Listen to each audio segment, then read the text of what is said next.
Hello and welcome to this afternoon's LinkedIn Live. We're talking about LinkedIn. Should we stay free? Should we upgrade? Is premium worth it? Hasn't Sales Navigator got a high price tag nowadays? Which Sales Navigator should I be using? I'm hoping to answer all of these questions today, give a few of my opinions and some other opinions I found online as well. I'd love to hear from you. Are you a free user? Are you a Sales Navigator user and you absolutely love it? Are you on premium and wondering whether it's worth the money? Let me know in the comments.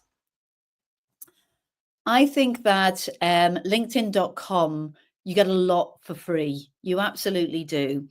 But we've had a lot for free for more than 20 years. And one of the things that's happening now with LinkedIn is that the premium, the upgrades are getting more features. They're getting really, really interesting and exciting, almost necessary in some kinds of job roles. But also, I think the thing that's upsetting people is that what you're getting on freelinkedin.com is starting to disappear. This was a comment from a year ago. I actually used Grok 3 with its integration with Twitter, and I found loads of Reddit things as well. So you'll see quite a few other opinions coming in my debate today. And I wonder whether you've ever felt like this. Have a look at the people who viewed your profile, and it says, upgrade to premium in order to get that. And really, it's been coming for a year. This was a year ago that this person on Reddit started to complain about it. And that's really when I can see a lot of those complaints starting. But there's some more things that have happened in the last few weeks that has made this particular topic a little bit more relevant. Phil, you say that you're a Sales Navigator user, are you? Tell me what you love about Sales Navigator, or any questions, just pop it in the comments. And so the big thing that people are complaining about the most are the reduction of the number of personalized messages that you can put in your connection request. So that's when you click to connect to somebody, you have an option of adding a note. Now, for free users, that's now been reduced. We've heard of people having 20, and then other people saying that they have 10, other people saying 5, like this user here saying, I'm not even going to get a subscription, even though I've only got 5 a month. Even some people saying 3 as well. Somebody here saying, you're lucky I hit a limit by sending just 3 connections with a note.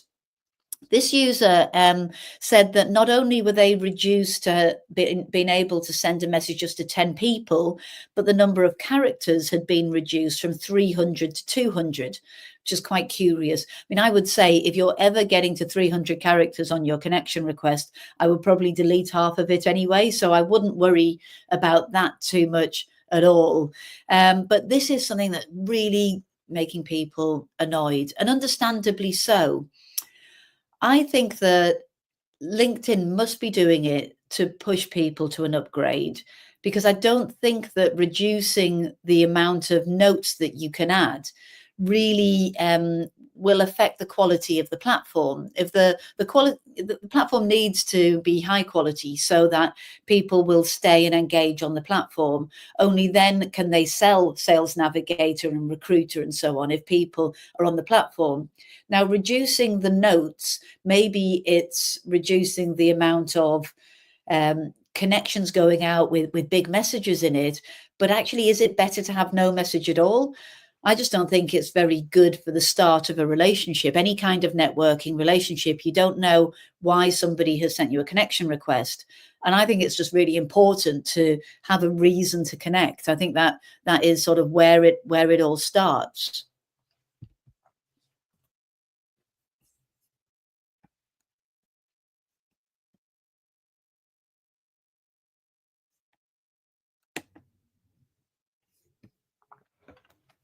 Now, the other thing that is reducing is when the amount of searches that you can do Heather only reported at the end of February that she's only allowed to view 10 profiles a day following a search. And it sort of seemed to come out onto iOS, then onto the web. But it seems to be across the board now that you can't really see a load of people on the search, and you can't always sort of see that many profiles per day. The other thing that there seems to be a bit of confusion about is LinkedIn Learning. Now, LinkedIn Learning is a package in itself. You can just buy for maybe one of your team, and it's got loads and loads of really good video learning in there as well. And for me as a Sales Navigator user, it was taken away from us. And I understood that premium users had it. So I had a little look at it. And if I go to LinkedIn Learning, I actually do have access to it, but I have to reactivate it, and then it wouldn't let me reactivate. And I've heard quite a few people not understanding why premium users have LinkedIn Learning, but Sales Navigator users don't. So I don't think I'm alone on this. If you're a Sales Navigator user and you've managed to get LinkedIn Learning working, I would really love to hear from you.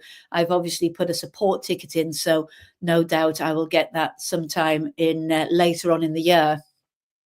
So I don't know how well you can see this, but this is a list of the different subscription plans and the features that you get for each of them.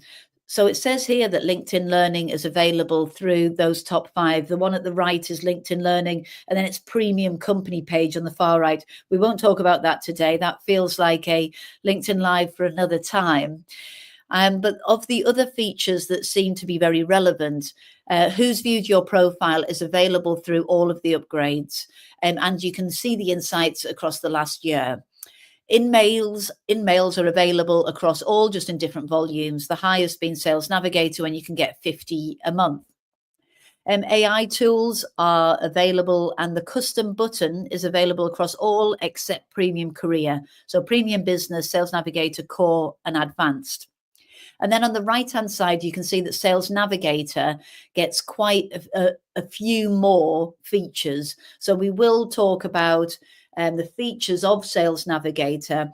But before that, let's just look at some of those improvements that you would get across the board, whether you're on Premium or on Sales Navigator.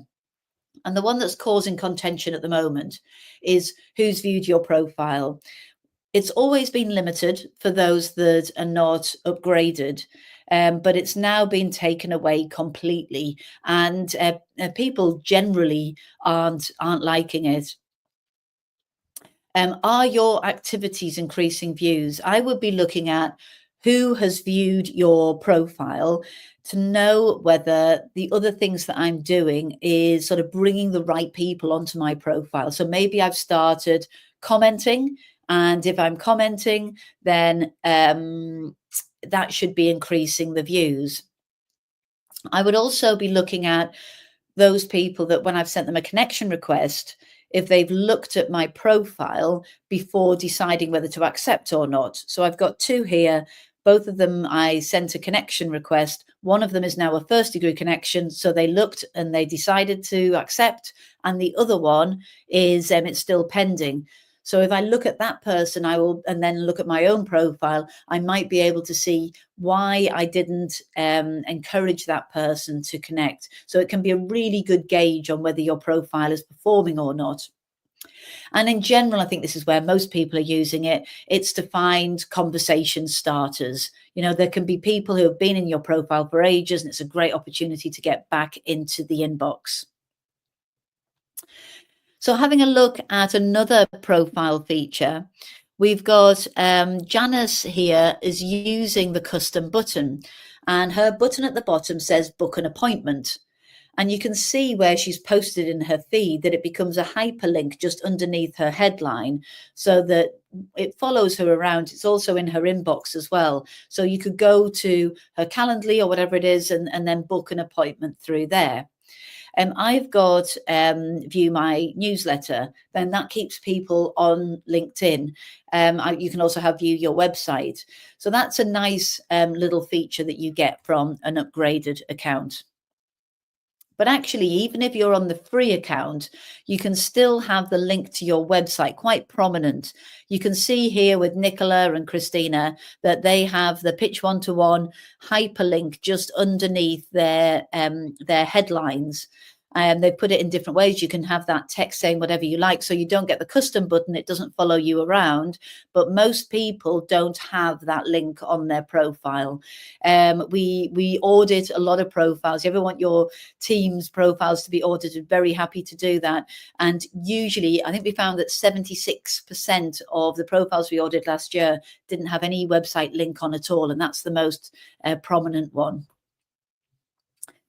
The third and final profile update that I think is worth talking about is being able to feature content from your profile.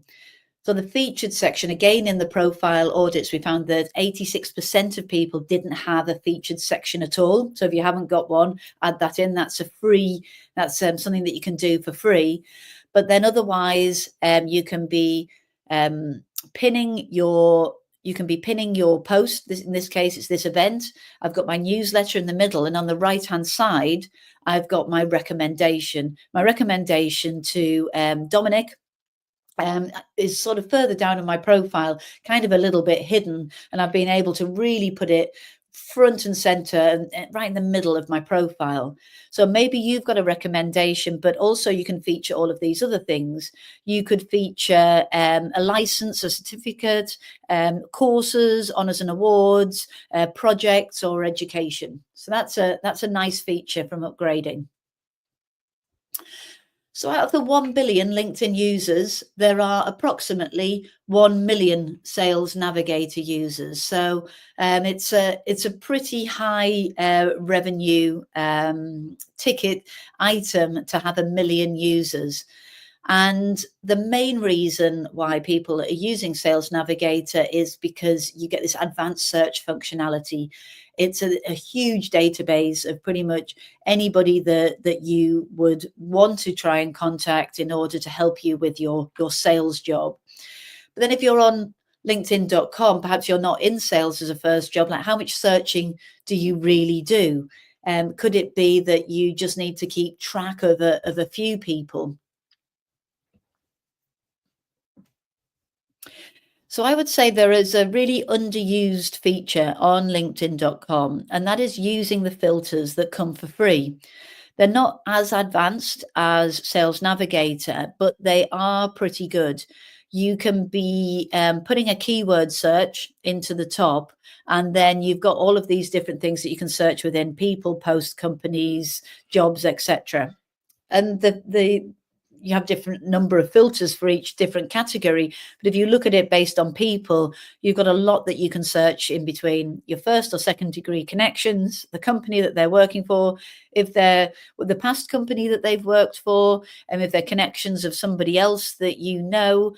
You can even put Boolean there in the job titles. So you can do quite a good descriptive search. Although you can't view that many profiles in a day, perhaps you can do something very, very exact and just find exactly the 10 people that you would want. And of course, you can look for things on freelinkedin.com that you can't see on Sales Navigator. You could be searching for posts based on those that have gone out in the last day and those that mention a certain topic or by a certain member. You can be looking for events and jobs and groups, and you wouldn't be able to find any of that in Sales Navigator. So very often you find that you're needing to do a LinkedIn.com search in order to do some of the Sales Navigator searches.